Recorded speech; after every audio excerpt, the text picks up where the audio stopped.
Breaking చూస్తున్నాం. కాసేపట్లో speaker chamber లో బీఎస్సీ సమావేశం ప్రారంభం కానుంది. కాంగ్రెస్ నుండి మంత్రులు శ్రీధర్ బాబు, పొన్నం హాజరు కానుండగా బీఆర్ఎస్ నుండి హరీష్ రావు, వేముల ప్రశాంత్ రెడ్డి, బీజేపీ నుండి ఏలేటి మహేశ్వర్ రెడ్డి హాజరవుతారని తెలుస్తోంది.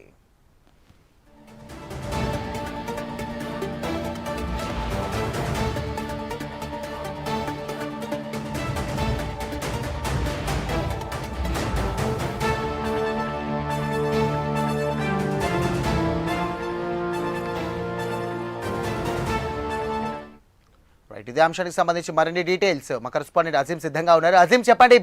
బీఎస్సీ సమావేశం కూడా మొదలు కానుంది. దీనికి సంబంధించి కూడా ఏర్పాటు కూడా పూర్తి చేసినట్టుగా తెలుస్తుంది. ఎందుకంటే రేపటి నుండి కూడా తెలంగాణకు సంబంధించినటువంటి అసెంబ్లీ సమావేశాలు వేడిగా చేర్చేటువంటి అవకాశం కనిపిస్తూ ఉంది. ప్రస్తుతం పరిస్థితి ఎలా ఉంది? దీనికి సంబంధించిన అంశం ఏముంది?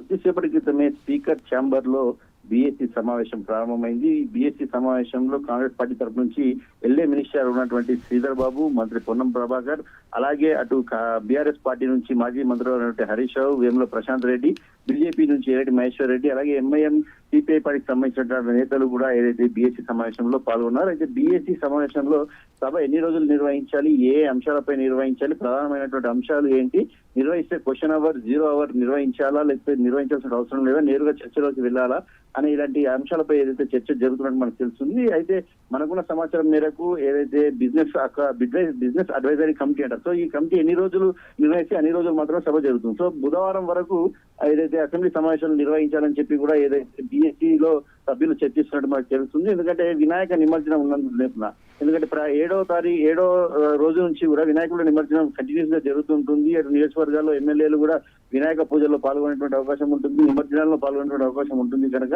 రద్దీగా కూడా ఏదైతే హైదరాబాద్ కూడా పూర్తిగా రద్దీగా కూడా ఉంటుంది. ఈ నేపథ్యంలో దానికంటే ముందే, నిమజ్జనం కంటే ముందే ఏదైతే అసెంబ్లీ సమావేశాలను పూర్తి చేయాలని చెప్పి కూడా ప్రభుత్వం భావిస్తుంది. ఈ నేపథ్యంలోనే ప్రభుత్వం ఉన్నటువంటి ఆలోచన కూడా ఇప్పటికీ ఏదైతే సభ్యుల ముందు పెట్టడం అయితే, సభ్యులు అయితే ప్రధానంగా ప్రస్తుతం రాష్ట్రంలో నెలకొన్నటువంటి యూరియా సమస్య, అలాగే అకాల వర్షాలకు దెబ్బతిన్నటువంటి పంట నష్టం, అలాగే ఆస్తి నష్టం, అలాగే ఏదైతే ప్రాణాలకు పోతే వాటికి సంబంధించిన అంశంపై పూర్తి డీటెయిల్స్ ఇవ్వాలని చెప్పి, అలాగే ప్రభుత్వం ఇచ్చినటువంటి హామీలు ఏవైతే ఉన్నాయో దాంట్లో కొన్ని హామీలు ఇంకా అమలు చేయాల్సి ఉంటుంది. దాంట్లో తులం బంగారం కావచ్చు, అమ్మాయిలకు స్కూటీలు ఇవ్వడము, 2500 మహిళలకు ఇవ్వడం, పెన్షన్లు పెంచడం అంశాలపై ఖచ్చితంగా చర్చ చేయాలని చెప్పి ప్రతిపక్ష పార్టీ సభ్యులు ఎక్కువ రోజులు సభను ఉంచాలని చెప్పి వాళ్ళు భావిస్తున్నారు. అయితే ప్రభుత్వం మాత్రం కేవలం ఒకే ఒక ఎజెండాతో ముందుకు వెళ్తున్నట్టు తెలుస్తుంది. ఈ 3 రోజుల పాటు కూడా 4 రోజుల పాటు కూడా జరిగినటువంటి సమావేశాల్లో కాళేశ్వరం కమిషన్ కు సంబంధించినటువంటి రిపోర్ట్ ని టేబుల్ చేసి కాళేశ్వరం ఇచ్చినటువంటి 655 నుంచి 57 పేజీల వరకు ఇచ్చిన రిపోర్ట్ పూర్తి స్థాయిలో కూడా సభ ముందు పెట్టి సభ్యులకు ఇచ్చేసి దానికి సంబంధించి పూర్తి చర్చలు చేపట్టాలని చెప్పి ఇటు ప్రభుత్వం భావిస్తుంది. దీంతో పాటు 42% బీసీ రిజర్వేషన్ సంబంధించిన కీలకమైనటువంటి అంశం ఏదైతే ఉందో